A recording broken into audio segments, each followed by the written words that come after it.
हमेशा के लिए अकेला ही खो गया होता। यहाँ तक कि जब मुझे लग रहा था ईश्वर ने मुझे भुला दिया है, वो मेरे साथ था।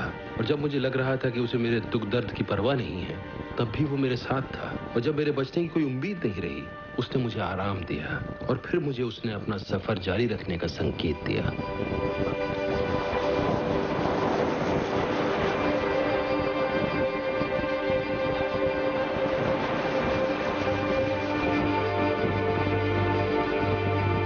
जब तक हम मैक्सिको के किनारे पहुंचे, मुझे नाव छोड़ने में डर लग रहा था। मेरी ताकत बिल्कुल खत्म हो चुकी थी। मैं बहुत कमजोर हो गया था। मुझे डर था कि मंजिल के इतने करीब आकर 2 फुट पानी में भी मैं कहीं डूब न जाऊं।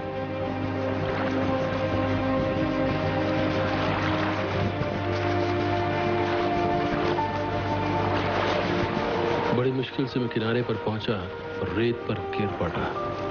रेत इतनी गर्म और मुलायम थी, लग रहा था जैसे मैं ईश्वर का गाल छू रहा हूं और उनकी आंखें मुझे वहां देखकर मुस्कुरा रही हैं।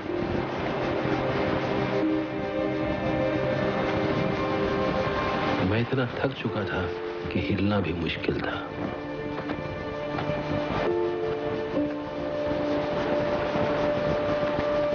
इसलिए रिचर्ड पाकर आगे चला गया। उसने अंगड़ाई ली और किनारे किनारे चलने लगा। वो जंगल के छोर पे आकर रुक गया। मुझे यकीन था कि जंगल में घुसने के पहले वो मुड़कर मुझे जरूर देखेगा, अपने कान पीछे करेगा, गुर्राएगा, अलविदा कहेगा और किसी तरह वो हमारे इतने दिनों के रिश्ते को किसी अंजाम तक पहुंचाएगा। पर वो तो बस आगे जंगल की तरफ ही घूरता रहा। और फिर रिचर्ड पाकर, मेरा खूंखार साथी, वो डरावना जानवर जिसने मुझे जिंदा रखा, मेरी जिंदगी से हमेशा के लिए गायब हो गया।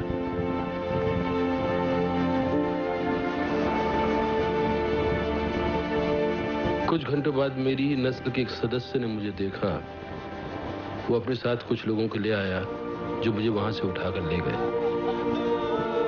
मैं बच्चे की तरह रोया था। इसलिए नहीं कि मुझे अपने बचने की खुशी थी, वो तो थी ही।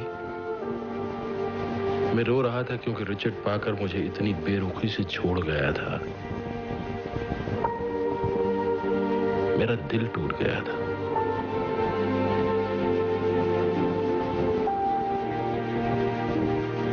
शायद मेरा अब्बा सही कह देते। रिचर्ड पाकर ने मुझे कभी अपना दोस्त नहीं समझा। इतने दिनों के साथ के बावजूद उसने मुझे मुड़कर देखा तक नहीं। पर मुझे यकीन है कि उसकी आंखों में सिर्फ मेरे ख्यालों की परछाई नहीं बल्कि और भी बहुत कुछ था। मैं जानता हूं, मैंने महसूस किया है, भले ही मैं उसे साबित न कर पाऊं।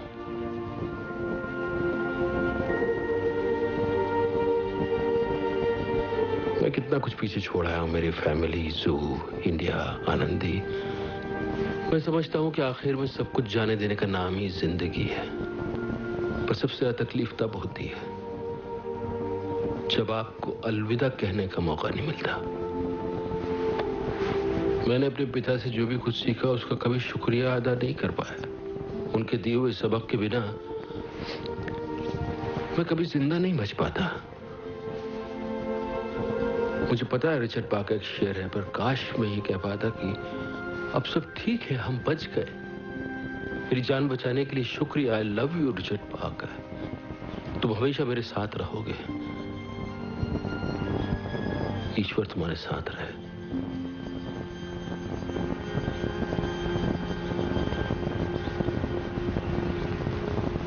समझ नहीं आ रहा क्या कहूं।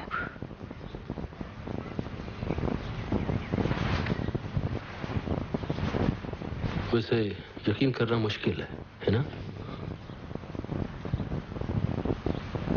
हाँ, मुश्किल तो है। ये समझना कि इस सब का मतलब क्या है। अब जो हुआ सो हुआ, जरूरी नहीं है कि इसका कोई मतलब निकले। कई चीजों पर तो यकीन ही नहीं हो रहा। जहाज डूबने के बाद अकेला मैं ही था जो बचा था। इसलिए जापानीज शिपिंग कंपनी ने 2 लोगों को मुझसे बात करने के लिए भेजा, उस मैक्सिकन हॉस्पिटल में जहां मेरा इलाज चल रहा था। उनकी रिपोर्ट की कॉपी अब भी रखी है। उन्हें इंश्योरेंस क्लेम सेटल करने थे। वो जानना चाहते थे कि आखिर जहाज डूबा क्यों। उन्हें भी